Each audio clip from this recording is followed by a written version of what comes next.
Welcome, viewers. I have an amazing personality on our show today. Amazing, and just like me, he is a historian. He loves to talk about history and his professional background. I don't want to just boast about him, but he comes from a very rich investment banking industry background, a very prominent personality in American Hindu community, and an amazing researcher. His personal values speak about him in a very high. He has a high respect for the ancient Vedic Sanatan culture, and he's also a proponent. He's working on building multiple Sharda Peetham, Sharda temples, Sharda Peetham across the United States.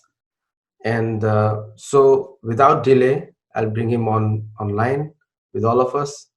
And today we are talking about the glories of Raja Krishnadevaraya, one of the foremost leaders of Sanatan Dharma, Sanatani kings from India.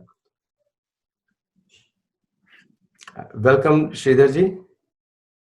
Namaskar, Adiji. It's a pleasure to be here with you. Yes, And wonderful. I think we share some similar values in terms of advocating the heritage and rich culture and tapestry of Bharatadesha. yes. The Portuguese travelers, especially Portuguese Domingo Paes and Fernando Nunes, they visited Vijayanagar Empire during his reign, and the report which they gave to the their European kings was that not only he was a great king, but he was a big human personality. And also there is Yeah, a great Indian poet called Mukuti Manna. He described him as a destroyer of Turkics. And what I can tell you that most of the histories, most of the invasion of Babur and all this during the same time they came, they were scared of this particular king and also his large empire, Vijayanagar Empire. So without delay, I want to ask Sridharji, what was so great about Raja Krishna Dev Rai that made him so powerful? yeah. I think it's a great question. It's a great context. Any king achieves greatness not just by having one single facet, which is being a warrior and a conqueror. That is one of the attributes of a great warrior who becomes a king. But he also presides over a kingdom which comprises of vast number of people of different denominations, from saints to farmers to workers to people to artisans to culture, etc. Krishnadevaraya is an embodiment of various attributes, and that scales and spawns not just purely his warriorship, but he was a poet, he was a scholar, he was a humane, promoted multi-temples. He was not belonging to any specific, though he is a Vaishnavite, he promoted all forms, including the Jains and the Buddhists. There's many Jain and Buddhist temples in Vijayanagara.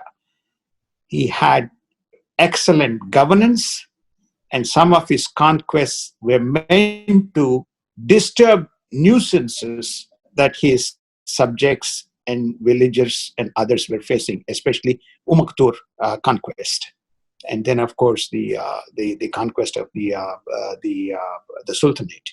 So he also presided over a great economy, and he brought ideas and ideologies in terms of how to develop the agro-economy and irrigation system, continuing from the past dynasties, the Pandavas, the Cholas, in that particular kind of a region. So that's what makes him unique and different in terms of his contributions. No, very well put. And one of the things that you mentioned is really will strike a chord with the audience as well, is that he was a follower of Dharma and a Vaishnavite. And you can see that being that kind of philosophical minded, he was equal to Samadarshina. Like in Sanskrit we say, he was looking at everyone equally. Yeah. And which is very different from all the Islamic invasions to India, who were only concerned with themselves and their own profit. Yeah. Yeah. See, he's a linguist, right?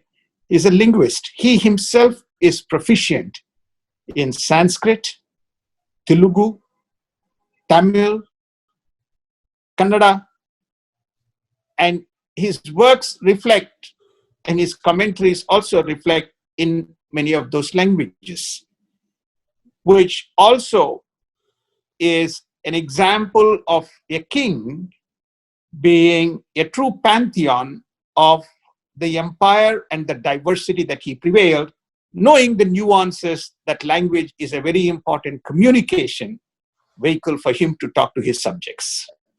So that he himself lived the values. No, and I think under him, he ruled from 1509 to 1529, and he was ruling the biggest chunk of today's India. And I think including parts of Odisha, parts of Madhya Pradesh, so he was ruling the biggest chunk of land from India, and he protected the entire invasion of Islamic rules towards south.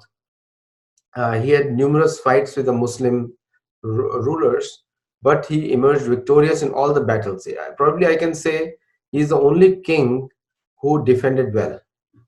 Yeah, yeah. He had two, I think he fulfilled twin objectives. Okay, the twin objectives being that he was not, first and foremost, to preserve the Vedic heritage by uniting that diversity, right? Which is, you said, the Gajapatis in the east, the Chera, the Cholas, the Chola kingdom, and then of course the Andhra and all the Sultanate. So he kind of united the three vast diversities of South, and then he went to East and brought East into the fold.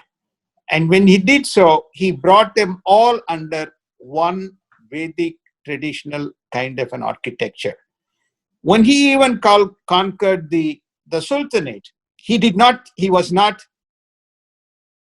was politically correct, if I have to use the modern word, but he was also respectful rather than being disrespectful to those particular kings. So he left them, and then he came away preserving what is the values. That was his mission. Yes. So you were mentioning about Amuk Mulyada. Amukta Mulyada, which is Amukta Mulyada. Amukta Mulyada, which is a famous poem which he compiled, and also he also was responsible for beautiful architectures. Yeah. So he has Tamil inscriptions, he had Kannada inscriptions, and he has Telugu inscriptions. So he was not he was neutral to all the languages which are prevalent. He respected all of them. Yeah. And he compiled. No, I think that sorry. Go ahead, please. Go on. No, so, you have to complete your sentence. So my question to you is that the contribution of one king to multiple linguistic societies is unparalleled in the entire history of India. And so what are the things with which Krishnadevaraya ji was known to the people other than the linguistic and achievements?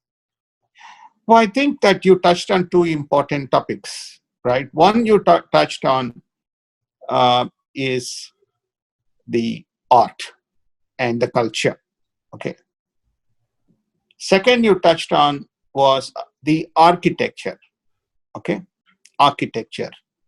If you take a common man, there are three essential things that common people at that stage they were doing. One is artisan work, which is brick masonry. His construction of temples around or renovation of temples around this linguistically followed different states, um, gave opportunity for every one of them to be part and parcel of their development taking place by virtue of everybody earning money, but at the same time demonstrating and preserving skills, which is around the temple, the various temples that were renovated and constructed, be it the Vithala temple, be it the Tirumala temple, be it the Tiruvannamalai temple, be it temples in Kanchi, be it temples in other parts of Karnataka, the Chamundi temple, any of these temples, you will find that the local artisans played a part. That's one, how you touch a common man.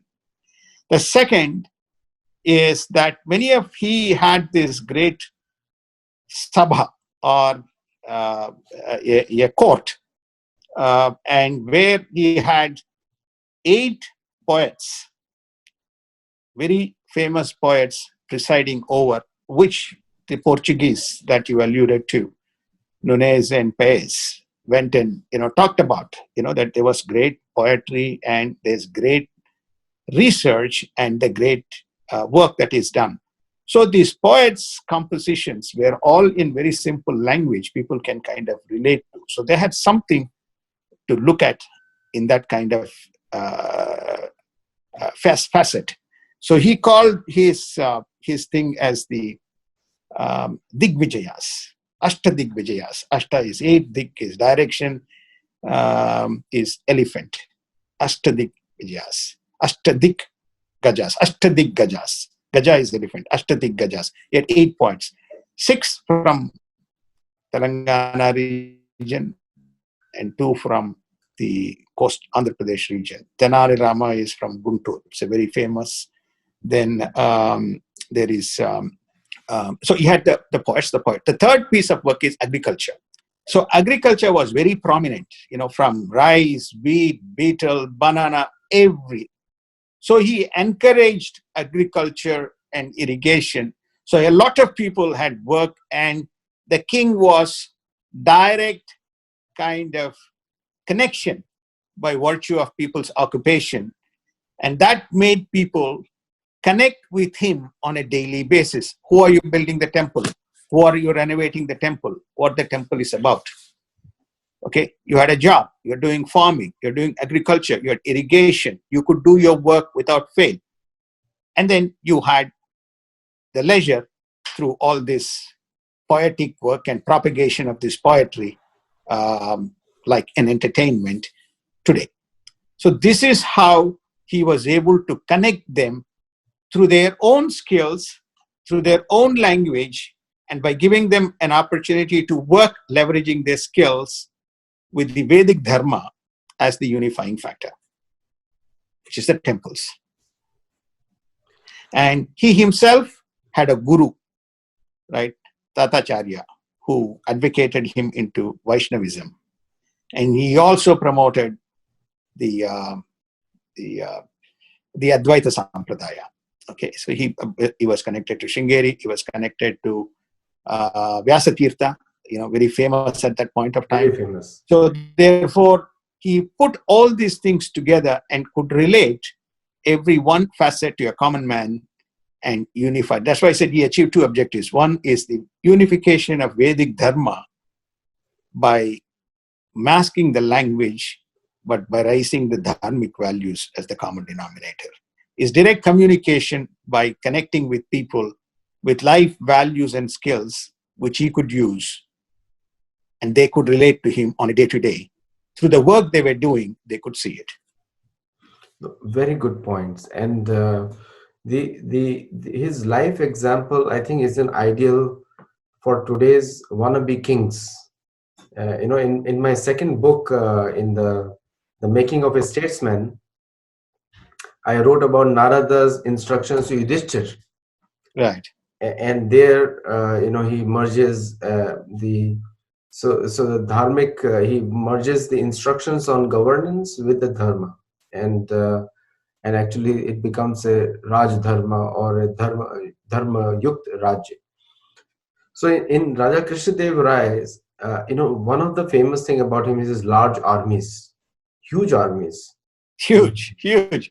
I In mean, Umuktur battle, he lost 16,000 people. So, he was prepared. And extremely well trained. And he had a very good general, Timarasu. So, therefore, he had an excellent general. That is how he conquered the Gajapatis, right? So, therefore, he was a thinker, not just simply a fighter, and how he could battle with a huge army. It is the Umaktur battle that gave him the confidence that he can go and beat the Gajapatis, which he did. no, in fact, Narad Muni tells Yudhishthir that to protect Sanatana Dharma, you have to have very powerful armies. So when Arjun went north for the Rajya Yajna collecting, he carried with him 50 million men.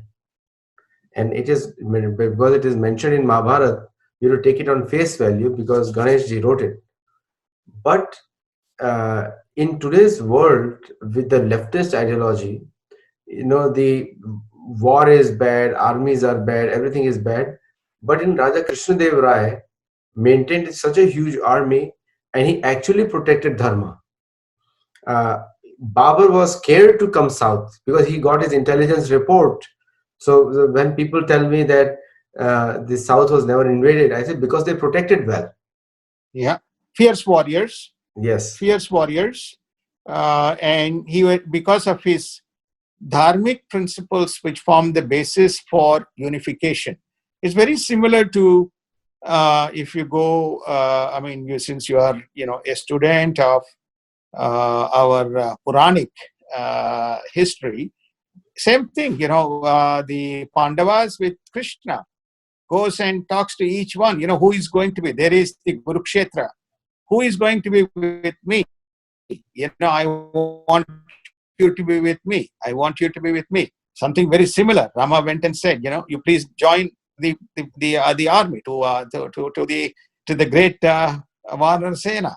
Which is so that's how it's the same concept, which is namely, you need a united front to fight the truth or the good over the bad. The dharma is nothing but the victory of the good over the bad, right? Following the good principles. So therefore, Krishnadevaraya was an embodiment. He unified the empire, or he conquered the empire, but he did not destroy them. He left them to be part of this dharmic ideology. And so they all kind of flourished, sacrificing whatever their ego, their principles, recognizing that there is something common good, and you can shake hands with him and maybe work with him because you have conquered me. So his contribution was in poetry, culture, architecture, and his Irrigation. deep knowledge of dharmic scriptures. Yeah. And he promoted intelligent people, Ashtadiggaj Kalvalam. And Ashtadigajas. Ashtadiggajat. So he promoted them. So he's teaching from his life example that every part of the human existence can be connected with dharma. Correct. So right As from a road. architecture, music, dance, culture, history, poetry, and also fierce military doctrine. Like the only thing that you hear, and British minimized his contribution to removing pages about his history. But if you look at every single war he fought, he wanted to protect some dharmic principle. It is. See, one of the important facets that is not advocated is that king was supreme, right? King was supreme. Everybody bowed before the king, right? There were certain principles or sampradaya that one has to follow if one has to go and meet the king, right? So when you go to Tirupati, very few people may have an opportunity, but if you ever get a chance, right in the outer prakaram, there is a small temple for Krishnadevaraya with his two wives. And right, the temple is constructed in a manner, it faces Lord Venkateshwara. Mm. One of the famous British writers wrote it is the watermark, American writers, the watermark in the value of Hindu system that everybody bows to the god, including Krishnadevaraya. Absolutely. Right? So it is, it's a very great tribute. And Krishnadevaraya himself names his son as Tirumalaraya. Tirumalaraya, right? No, it's a great honor. I'm a follower of Vaishnava tradition connected to Madhvacharya, and and actually I'm born in Sholapur, which is Vitthal Dev's Mandir, Rukmini Vitthal Dev. Yeah. So I value these aspects because most of the youngsters are losing this culture. We're going to continue with this Vijayanagar Empire discussion. This was just a synopsis. Wanted to introduce all of you to Sridhar Chityalaji, and he's a wonderful orator, practitioner, more important than anything. He's himself a practitioner, and he's a wonderful, you can see it, he communicates so well, all of us can understand.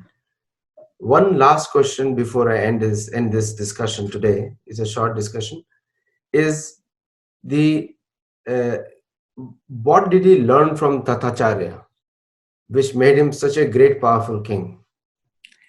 See, this is another system that has been forgotten, right? Our whole education is called Gurushishya. Absolutely. Okay, so in the Hindu dharmic tradition today, which we can relate to very well, the primary education starts at home. Okay, so Mata, Pita, Guru. Okay, they are the first gurus. You cannot outsource Mata and Pita learning to someone else. You cannot, right? So then comes the Guru. So Tatacharya gave him the spiritual guidance. Why you need a guru? You need a guru to seek answers to questions that bother you in the mind, which you cannot go. You can ask questions and answers within your kingdom to your counselors, ministers, generals, but they relate to matters where you have a resolution needed to an issue. But when you have a resolution that is required in your Atma Dharma Vichara, in your own kind of, battle with your mind and heart, which is to say, where do I go? Then you actually go to your guru, a spiritual guru, who continually provide guidance to say, yes, this is dharmic, this is adharmic path, this is dharmic, and please proceed. Just like Gita, which is to Arjuna to Krishna, the dialogue, which helps him to overcome all his doubts. So Tatacharya, being the spiritual guru, he also patronized the others, but gave him that strength and confidence that the path that he was pursuing is the right path and for the right course, and with the right outcome will achieve the mission. Thank you so much, Sridhar Chityalaji. And thank you for coming on this show for the first time, but it's just starting, I will say. And then we're going to go deep into the Vijayanagar Empire and Raja Krishnadevaraya, his guru, his Gajapati, the poets, the architecture, because the world needs to know, and that is Sattology, because this is the part of the history which are not told to the Hindus from the conquerors, like the invaders of Indian land.